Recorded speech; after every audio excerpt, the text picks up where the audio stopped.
Ապրիլի 12-ն է Երևան Բաղրամյան պողոտայում ազգային ժողովի և գիտությունների ազգային ակադեմիայի դիմաց բախվել են Mercedes մակնիշի և էլեկտրամոբիլը։ Վթարի հետևանքով ըստ նախնական տեղեկությունների բարեբախտաբար տուժածներ չկան։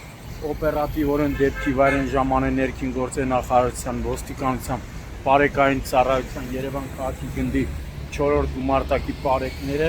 գնդի հրամանատարի տեղակալ Արսեն Ստեփանյանի, գումարտակի հրամանատար Դավիթ Նիկողոսյանի և վաշտի հրամանատար Այլոշ Այվազյանի գլխավորությամբ։ Տարածքը պարեկները սահմանազատվել են վթարի փաստով, նույն գումարտակում փաստաթղթեր են կազմվում, որտեղ էլ պարզվում է ավտոմեքենաների սեփականատերերի, վարորդների ինքնությունը։ Դեպքի վայրում աշխատել են նաև Երևանի հրշեջ փրկարարական ջոկատներից մեկի փրկարարները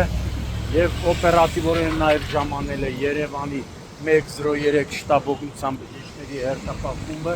սակայն վարորդները և ավտոմեքենայում գտնվող ուղևորները հրաժարվել են բժշկական օգնություն։ Բախման հետևանքով Mercedes-ն էլ մասամբ հայտնվել է կանաչ գազոնում։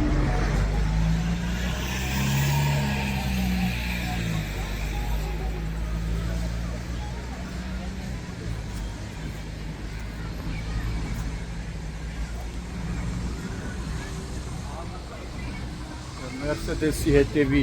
անվահեծանն էլ բախման հետևանքով կոտրվել է։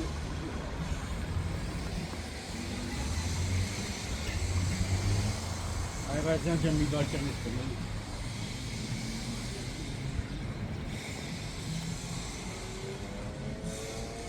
Ժողովուրդ ջան, մի վարքյան ես կոմ։ Ախպեր մի վարքյան ես կոմ, էլի։ Իմ տեղեկություններով վարորդները ենթարկվել են սթափության փորձաքննության, եղել են սթափ։